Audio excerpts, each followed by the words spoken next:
깨어남과 관련해서 가장 중요한 것은 바로 여기, 그리고 바로 지금이다. 어제 일어난 일은 오늘 일어나고 있는 일과는 별 상관이 없다. 문제는 내가 깨어나는 경험을 했는가 하는 것이 아니다. 문제는 그 깨어남이 바로 여기, 바로 지금 깨어있는가 하는 것이다. 만약 그것이 진정한 깨어남이라면 우리는 그 깨어난 주체는 내가 아니라는 것을 알게 된다. 깨어있음이 나로부터 잠깨어 일어난 것이다. 영이 에고와의 동일시로부터 잠깨어 일어난 것이다. 에고는 깨어나지 않는다. 나는 깨어나지 않는다. 우리는 에고가 아니다. 우리는 개인적인 나가 아니다. 우리는 에고와 개인적인 나로부터 깨어나 있는 존재다. 우리는 세상으로부터 깨어있는 존재이다. 또한 진정한 관점에서 볼 때는 우리가 바로 온 세상이다. 오늘은 책 깨어남에서 깨달음까지를 통해 깨달음 이후 무엇이 왜 어떻게 위험한지 통찰지혜를 배워보도록 하겠습니다. 깨어남에서 깨달음까지 아디아샨티지음, 정성체 옮김, 정신세계사 발행. 이것은 오늘 영상의 순서이며 끝까지 시청하시고 깨달음 이후 나타나는 위험들을 잘 극복하시고 온전한 성취를 이루시는 여러분들 되시길 바랍니다. 우리는 뿌리 깊이 프로그램된 대로 행동하고 있다. 깨어날수록 위험은 커진다. 우리의 일부는 에고라는 틀이 실제가 아니라는 것을 알고 있다. 또한 우리의 마음이 믿는 것이 무엇이든 해석이 만들어내는 것이 무엇이든 간에 그것들은 말 그대로 몸과 마음속의 한바탕 꿈에 지나지 않음도 알고 있다. 그러나 꿈속 상태의 중력은 여전히 강력한 힘을 발휘할 수 있다. 깨어남이 흔들리는 바로 이 단계에서 당신은 어떻게 해야 할까? 깨어남의 상태는 마치 누군가가 아무렇게나 눌러보는 조명 스위치처럼 켜졌다 꺼졌다 하는데 당신은 그것을 통제할 힘이 없다. 여러분이 처한 상황이 마치 그와 같다면 어떻게 할 것인가? 우선 여러분은 여기에 아무런 잘못도 없다는 것과 이런 일은 그저 자신의 행로의 다음 여정일 뿐임을 이해하기 바란다. 만일 여러분이 이 경험으로부터 도망친다면 뒷걸음질을 쳐서 앞서의 깨어난 상태를 다시 찾아 헤매는 식으로 이 딜레마를 해결해 보려 한다면 그것은 여정의 이 부분을 피해서 돌아나가려고 하는 것과 같다. 여기에 아무런 문제가 없다는 것을 깨닫기만 하면 비록 어느 정도의 혼란과 고통이 있더라도 큰 상관이 없다. 깨어남 이후에도 흔들린다는 건 물론 고통스러운 일이다. 어떤 행동이 진실이 아님을 알면서 그렇게 행동한다는 건 우리가 그 사실을 인식하는 한 더더욱 고통스러운 일이다. 물론 우리가 진실되지 못한 쪽으로 행동하던 적도 있었다. 하지만 그땐 뭐가 뭔지를 몰랐었다. 그때 우리는 완전히 꿈속 상태에서 헤매고 있었던 것이다. 마치 저 사람들을 용서하소서. 저들은 스스로가 하는 일을 모르고 있나이다. 하던 예수의 기도와도 같이 꿈속 상태에 있을 때 우리는 자신이 무슨 짓을 하고 있는지도 몰랐다. 우리는 뿌리 깊이 프로그램된 바대로 행동하고 있었던 것이다. 깨달음 이후 자신을 바로 보게 되나 위험은 커진다. 그러나 일단 사물의 진정한 본성을 깨달으면 영이 우리 안에서 눈을 뜨게 되면 우리는 문득 지금 자신이 무슨 짓을 하고 있는지를 알게 된다. 지금 자신이 움직이고 말하고 생각하는 것이 진실에서 비롯된 것인지 그렇지 않은지를 훨씬 예민해진 감각으로 느끼게 된다. 자신이 알고 있는 바에 거슬러서 거짓으로 행동하게 되면 우리는 그 거짓을 인식하지 못했을 때보다 훨씬 더 고통스러움을 느낀다. 진실이 아님을 알면서도 누군가에게 하는 말은 그와 똑같은 말을 스스로가 옳다고 믿으면서 할 때보다도 훨씬 더 고통스러운 내적 갈등을 불러올 것이다. 그러니 깨어남과 함께 위험은 커진다. 더 깊이 깨어날수록 더욱 위험해지는 것이다. 나는 한때 불교 사원에 머물렀던 적이 있다. 그곳의 원장은 아름다운 여성이었는데 설법 가운데 그녀는 깨어남의 과정을 사다리를 오르는 것에 비유하였다. 한 계단 한 계단 오를 적마다 우리는 아래쪽을 내려다보는 경향이 점점 줄어들게 된다. 위로 올라갈수록 진실이 아닌 행동, 진실이 아닌 말을 점점 하지 않게 된다. 그리고 옳지 않은 행위의 열매가 점점 커가는 걸 스스로 인식하게 된다. 더 깊이 깨어날수록 그 열매는 더욱 커진다. 마침내는 그 열매가 엄청나게 커져버려서 진실과 부합되지 않는 행위는 아무리 사소한 것이라 하더라도 더 이상 견딜 수가 없게 되어버린다. 우리가 그저 상상해보는 깨어남의 상태와는 거리가 있다. 깨어남은 자유에 대한 허가증이 아니다. 우리는 흔히 깨어남을 속박의 감옥에서 자유로이 벗어나는 무슨 허가증 같은 것으로 생각한다. 깨어남이라는 영적 자유에 대한 우리의 관념은 처음엔 아무래도 유아적인 면이 있다. 우리는 자유를 개인적인 것으로 여긴다. 무언가 말할 수 없이 좋고 홀가분한 느낌 정도로 여기는 것이다. 하지만 자유란 그보다 훨씬 큰 무엇이다. 그것은 개인적인 것이 아니다. 그것은 우리의 소유물일 수도 없다. 의식이 밝아질수록 행위의 결과가 눈에 점점 더 밝게 들어오게 된다. 모든 행위에는 결과가 따른다. 자신이 아는 진실과 부합되지 않는 행동을 할수록 그 결과는 점점 더 심각해진다. 사실 이것은 참으로 멋진 원리이다. 깨달음 이후 고통은 커지지만 그것은 맹렬한 은총이다. 나는 이것을 맹렬한 은총이라고 부른다. 이것은 부드러운 은총이 아니다. 나를 고양시키는 아름답기만 한 어떤 은총이 아니다. 하지만 이 역시 은총임에 틀림이 없다. 진실이 아닌 행동을 할 때는 스스로에게 고통을 초래할 뿐임을 우리는 알게 된다. 이 알미 곧 은총인 것이다. 실제는 언제나 스스로 진실하다. 여러분이 이 실제와 조화를 이룰 때 여러분은 지복을 경험한다. 실제와의 조화를 이루면 그 즉시 고통을 경험한다. 이것은 우주의 법칙이다. 본디 그리 되도록 짜여 있는 것이다. 누구도 이 법칙에서 벗어날 수 없다. 나에게 이 알은 은총이다. 실제는 한결같다. 실제와 다투거나 실제를 거스르면 어김없이 고통이 뒤따른다. 스스로를 고통스럽게 하고 다른 사람을 고통스럽게 하며 모든 존재 사이에 싸움을 퍼뜨린다. 그러나 이 맹렬함이 또한 그대로 아름다운 것이다. 그것은 우리 자신의 진정한 본성 안에 더욱 깊숙이 들어서도록 도와준다.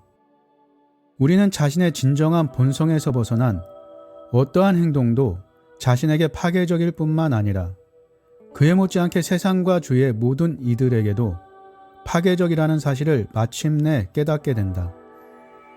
또한 이것을 더 깊이 이해할수록 우리는 바른 길을 벗어날 때마다 스스로를 추스를 수 있게 된다. 깨어남 이후 흔들리는 이유, 삶의 조건이 부리는 힘. 그렇다면 깨어남은 왜 흔들리는가? 대부분의 경우 그것은 우리가 얽매여 있는 삶의 조건과 관련이 있다. 우리 안에는 너무나 단단히 조건화된 영역이 존재하고 있어서 적어도 처음에는 깨어남마저도 그곳을 뚫고 나갈 수가 없다. 우리는 아직 온전히 자유로워지지 않은 것이다. 이 삶의 조건을 다른 말로 하면 카르마이다. 카르마는 동양에서 온 말로 난해한 뜻풀이를 다 생략하고 한마디로 말하자면 인과를 뜻한다. 그것은 삶의 경험으로부터 우리가 받아들인 조건, 그리고 우리의 과거 경험에 비추어 좋아함과 싫어함이 이미 정해진 것들을 말한다. 삶의 조건은 대체로 우리의 가계나 우리가 살아온 생애나 우리가 끌려 들어온 상황이나 나날의 삶에서 얻은 경험으로부터 생겨난다. 부모와 사회가 자신들의 관점, 신념, 도덕, 그리고 규범을 우리의 몸과 마음 속에 심어주어 조건화시킨다. 이렇게 해서 우리는 어떤 것은 좋아하고 어떤 것은 싫어하게 되며 어떤 상황은 원하고 어떤 상황은 원치 않게 되며 명성이나 부나 돈 혹은 영성을 아니면 사랑을 쫓아다니게끔 조건 지어지는 것이다. 이 모든 것이 삶의 조건에 포함된다. 우리를 움직이는 심신에 각인된 조건들. 이것은 어쩌면 컴퓨터 프로그램과 비슷한 데가 있다. 여러분에게 컴퓨터가 한 대 있고 거기에 어떤 프로그램을 입력한다고 치자. 지금 여러분은 컴퓨터가 이렇게 저렇게 작동하도록 조건화시키고 있는 셈이다. 이것은 우리 인간의 삶의 조건과 그야말로 똑같은 것이다. 삶의 여러 가지 상황과 성장 과정, 그 밖의 모든 요소를 통하여 우리 인간은 이런저런 식으로 행동하도록 조건화되고 프로그램된다. 만약 여러분이 어떤 사람을 잘 알게 되면 그래서 그 사람과 절친한 친구 사이나 연인 혹은 부부가 되면 그에 따라 여러분은 그 사람의 삶의 조건을 알아가게 된다. 그럼으로써 여러분은 주어진 상황에서 그가 어떻게 반응할지를 아주 정확하게 예측할 수 있게 되는 것이다. 그가 무엇을 원할 것인지, 무엇을 원하지 않을 것인지, 무엇을 회피할지, 무엇을 쫓아갈지 등등 서로의 삶의 조건을 알고 나면 상대방의 행동을 예측하기가 매우 쉬워진다. 대부분의 사람들은 자신의 모든 자화관념을 삶의 조건으로부터 구해다 쓰고 있다. 그들은 자기가 누구인지에 대하여 그야말로 조건화되고 귀로 듣고 또 배운다. 내가 착한 사람인지 나쁜 사람인지, 쓸모 있는 사람인지 쓸모 없는 사람인지, 사랑스러운 사람인지 그렇지 않은 사람인지 등등. 이 모든 것이 바로 조건화이며 이것들이 거짓된 자아관념을 만들어낸다. 그리하여 우리는 특정한 방식으로 세상을 바라보도록 조건화된다. 우리는 이러저러한 시각을 통하여 세상을 바라보도록 교육받는다. 어떤 이는 세상이 멋진 곳이라 생각하고 어떤 이는 세상이 험한 곳이라 생각한다.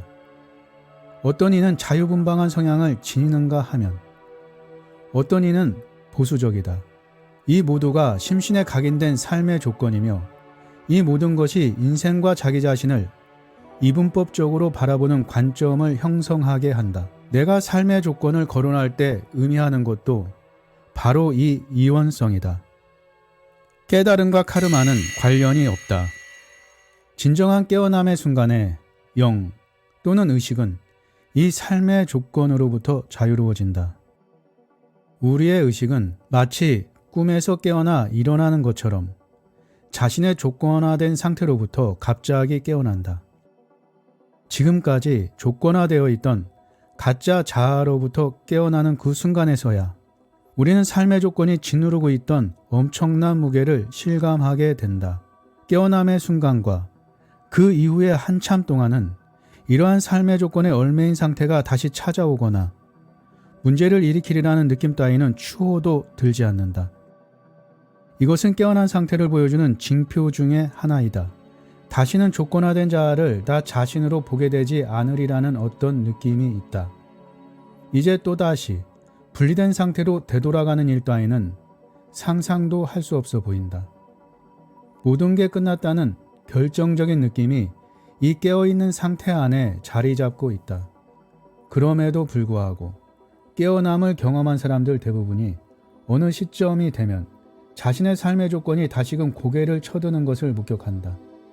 물론 깨어남은 삶의 조건들의 상당 부분을 밖으로 쓸어내어 버리지만 과연 얼마나 많은 양을 쓸어내 버리느냐는 사람마다 차이가 있다. 어떤 사람에게는 자기가 지닌 삶의 조건의 10%가 사라질 수도 있고 어떤 사람에게는 90%가 사라질 수도 있다. 또 그 사이가 될 수도 있다. 깨어남이 왜 어떤 사람의 삶의 조건에는 이만큼 작용하고 다른 사람에겐 저만큼 작용하는지는 말하기가 쉽지 않다. 이것에 대해 이런저런 추론으로 형이상학적 토론을 벌일 수도 있으나 궁극적으로 왜는 중요하지 않다. 어느 쪽이든 간에 결론은 같다. 즉, 우리 각각의 존재가 타고나는 카르마는 똑같지가 않다는 것이다. 각자가 서로 다른 카르마의 짐을 짊어지고 살아가기 때문에 자신의 카르마를 남과 비교하여 무거우니 가벼우니 불평하는 것은 무익한 일이다. 카르마는 카르마일 뿐이다. 카르마의 무게가 얼마인가 하는 문제는 우리가 깨어날 수 있는가 없는가 하는 것과는 실제로 별 상관이 없다. 그것은 단지 깨어남의 순간 뒤에 일어나는 일과 관련될 뿐이다. 깨어남에 관해 우리가 듣는 대부분의 이야기는 깨달음을 상품처럼 팔아보려는 상술처럼 들린다. 상품의 구매를 권유받을 때 우리는 가장 좋은 측면의 말만 듣게 되고 심지어는 실제로 있지도 않은 이야기까지 들어야 한다. 깨달음을 사라고 외치는 장사판에서 우리가 듣는 것이라고는 이 깨달음이란 것이 온통 사랑과 황홀경과 자비와 합일 등 온갖 고상한 경험으로 가득하다는 이야기뿐이다. 거기에다 기상천외한 얘기거리들까지 더해지면 깨어남이란 의뢰, 기적이나 신비한 힘 같은 것과 깊이 연관되어 있다고 믿게 되어 버린다. 그 중에도 가장 흔한 상술은 깨달음은 지복의 경험이라는 것이다. 그 결과 사람들은 내가 영적으로 깨어나기만 하면, 신과의 합의를 이루기만 하면 영원한 황홀경 속으로 들어갈 수 있을 거야 라고 생각한다. 물론 이것은 깨어남이 무엇인지에 대해 매우 잘못 알고 있는 것이다. 깨어남에 따르는 지복 상태가 있을 수는 있지만 사실 그것은 깨어남의 부산물이지 깨어남 자체는 아니다.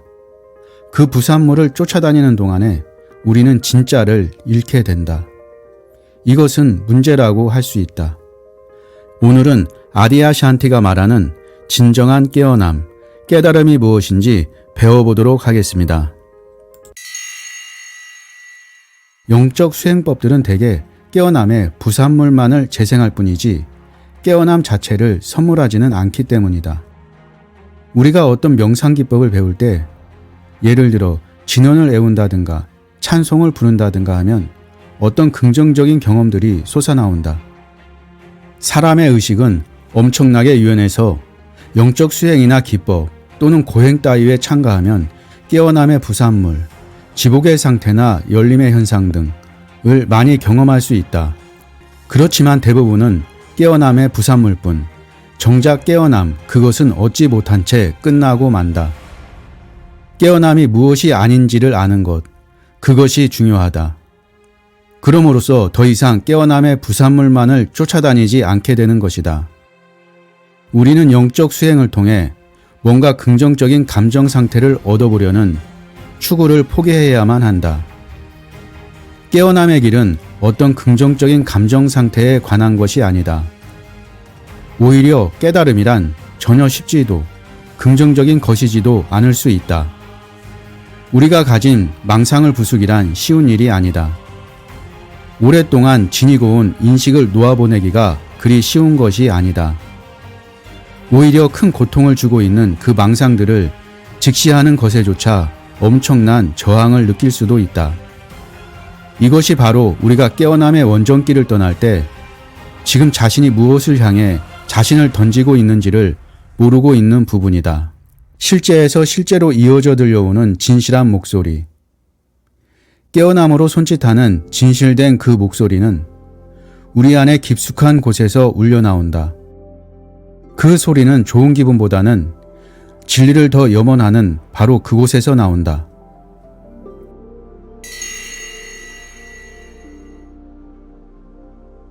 만약 우리의 목표라는 것이 그저 당장의 좋은 기분을 원할 뿐이라 한다면 우리는 계속하여 자신을 속이고 있는 것이다.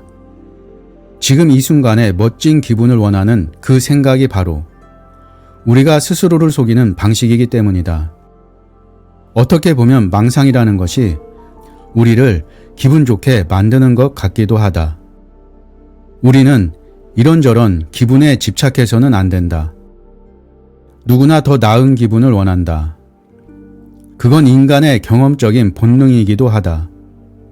즉, 우리는 쾌감은 되도록 많이, 고통은 되도록 적게 요구하도록 배선되어 있다. 하지만 우리 안에는 더욱더 깊은 충동이 있다. 나는 그것을 깨어나고자 하는 충동이라 말하고 싶다. 자기 스스로를 속이고 있는 온갖 방식들을 직시할 수 있는 용기를 주는 것이 바로 이 깨어나고자 하는 충동이다. 또한 그것은 우리 스스로의 삶에 대한 책임을 우리 자신이 지지 않으면 안 된다고 말하는 충동이다. 깨달은 스승의 옷자락에 매달리는 것으로 깨달음에 이르게 되지는 않는다. 그러려다가는 장님이 되기 십상이다. 더 이상 스스로의 힘으로 생각하려 하지도 않게 된다. 이를 스스로 살펴보려 들지 않게 된다. 우리가 눈을 감은 채로 남이 시키는 대로 하게 되면, 또는 오랜 역사가 있다거나 숭배 대상이라는 이유만으로 어떤 계명을 맹목적으로 따르게 되면 우리는 결국 자신이 구하고 있는 그것, 곧 깜깜한 무지에 종착하고 만다. 깨어남 혹은 깨달음에 관한 또 다른 커다란 오해는 그것을 뭔가 신비적인 경험이라고 생각하는 것이다.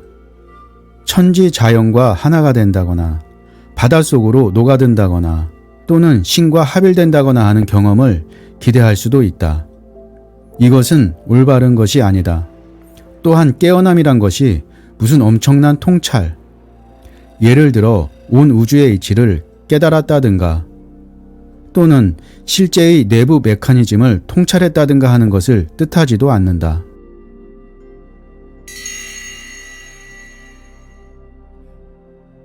이런 예를 들자면 한이 없다. 하지만 우리가 알아야 할 사실은 영적 깨어남이란 신비적인 경험을 하는 것과는 사뭇 거리가 멀다는 것이다. 신비 경험은 물론 아름답다. 여러모로 그것은 내가 향유할 수 있는 가장 깊은 그리고 가장 즐거운 경험이다. 이 나는 항상 무언가와 하나가 되기를 추구한다. 사람들이 몰두하는 많은 영적 수련법들은 실제로 무엇과 하나로 녹아든다든지 신을 본다든지 의식이 시공간을 넘어 확대되는 느낌을 갖는다든지 하는 다양한 신비적 경험을 얻게끔 고안되어 있다. 그러나 다시 말하지만 이런 신비의 경험은 깨어남과는 다르다. 물론 이 신비 경험들이 아무런 가치가 없다는 것은 아니다. 또한 그 경험이 무엇을 변화시키는 힘이 없다는 말도 아니다. 실제로 그것이 이런저런 변화를 가져오는 경우도 흔하다. 많은 경우 신비 경험은 매우 긍정적인 측면에서 에고적인 자아의 구조를 극적으로 바꿔놓을 수 있다. 그러니 물질적인 상대 세계에서 신비 경험은 가치가 있다. 그러나 우리가 영적인 깨어남에 관해서 이야기할 때 그것은 나의 경험에 대해서가 아니라 이 나라고 하는 것으로부터 깨어나는 것에 대해 이야기하는 것이다. 하나의 패러다임으로부터 완전히 다른 어떤 패러다임으로, 하나의 세계로부터 다른 하나의 세계로 이동하는 것에 대해서 이야기하고 있는 것이다. 깨어있는 사람은 여러분이 보는 것과 다른 세상을 본다는 뜻이 아니다. 여러분이 이 의자를 보는 것과 똑같이 깨어있는 사람도 의자를 본다.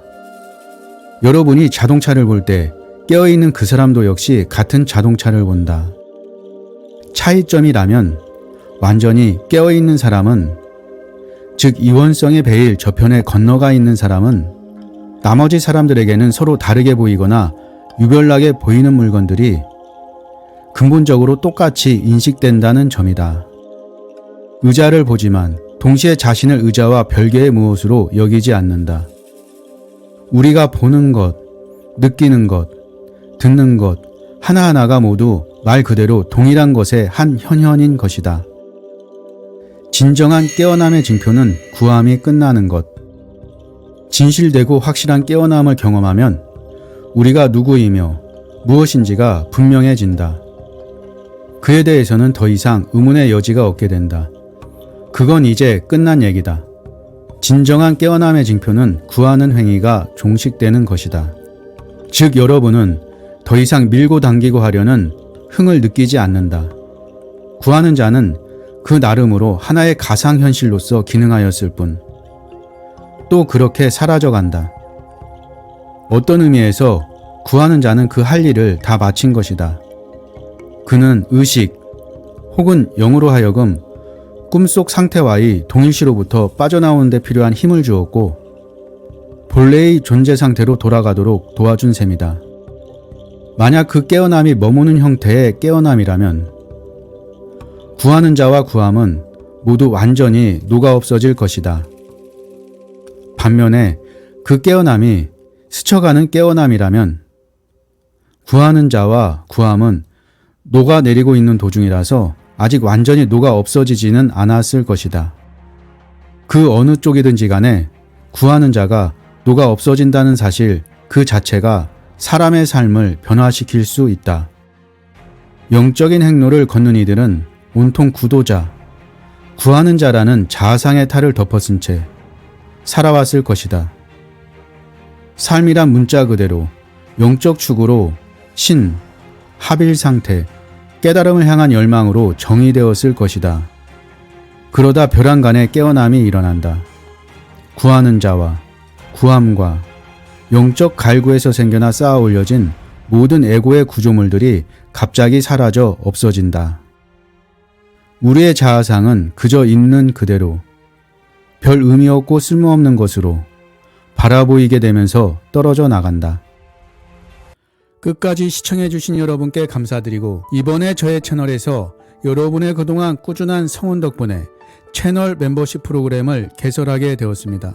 관심 있으신 분은 구독 버튼 옆에 가입 버튼이나 제목 아래 링크를 클릭하시면 자세한 사항을 보실 수 있습니다. 항상 저의 채널을 언제나 사랑해주시고 아껴주시고 응원해주시는 모든 분들께 무한 감사의 마음을 전합니다.